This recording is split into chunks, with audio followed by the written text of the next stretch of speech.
বন্দে পুরুষোত্তমম। তপবনের একটি ছাত্রকে দেখে শ্রী শ্রী ঠাকুর জিজ্ঞাসা করলেন, কিরে কি খবর? ছেলেটি বলল, ভালো। শ্রী শ্রী ঠাকুর বললে, পড়াশোনা খুব ভালো করে কর, মাস্টারমশাইদের খুব শ্রদ্ধা করবে এবং সেবা করবে। বোর্ডিংয়ের অন্য যেসব ছেলে আছে তাদের সুখ সুবিধার প্রতি লক্ষ্য রাখবে। বুঝে বুঝে মাথা খাটিয়ে অন্যের সেবা যত্ন ও আপ্যায়ন করার অভ্যাস যদি করো, দেখবে প্রত্যেকেই তোমার আপন হয়ে উঠবে। বাড়িতে যখনই যাবে তোমার চালচলন আচার ব্যবহার দেখে তোমার মা বাবা ও অন্য সবাই যেন সুখী হয়। এতে তপবনের নাম বেড়ে যাবে। স্কলারশিপ দিক বা না দিক, তোমাদের এমন ফল করা লাগে যাতে তোমাদের অনেকেই বৃত্তি পাওয়ার যোগ্য হও। অল্পেতে সন্তুষ্ট থাকা ভালো না, যতখানি ভালো করা যায় তা করা চাই। আর এর একটা প্রধান তুক হচ্ছে ক্লাসের থেকে সব বিষয়ে অনেকখানি এগিয়ে থাকা।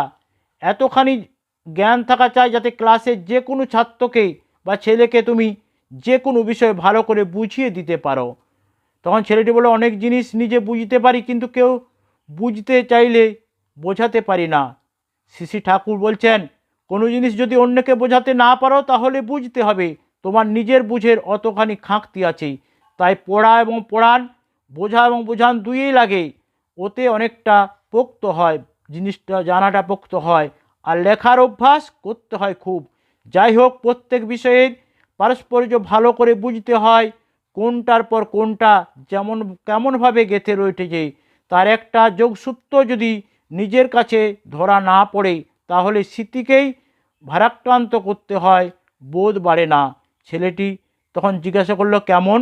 শ্রী ঠাকুর বললেন, ধরো তুমি জ্যামিতি পড়বে, তার প্রথমটার উপর দাঁড়িয়ে দ্বিতীয়টা, প্রথম দ্বিতীয়টার উপর দাঁড়িয়ে তৃতীয়টা, প্রথম দ্বিতীয় তৃতীয়টার উপর দাঁড়িয়ে চতুর্থটা।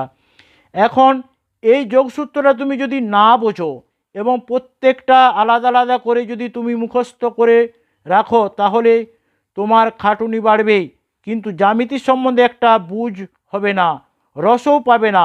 বিষয়টা প্রত্যেক বিষয় সম্বন্ধে অল্প বিস্তর এমনতর, আর বিভিন্ন বিষয়ের ভিতর মিল কোনখানে তাও ধরতে হয়। যেমন পড়া লাগে তেমনি ভাবা লাগে।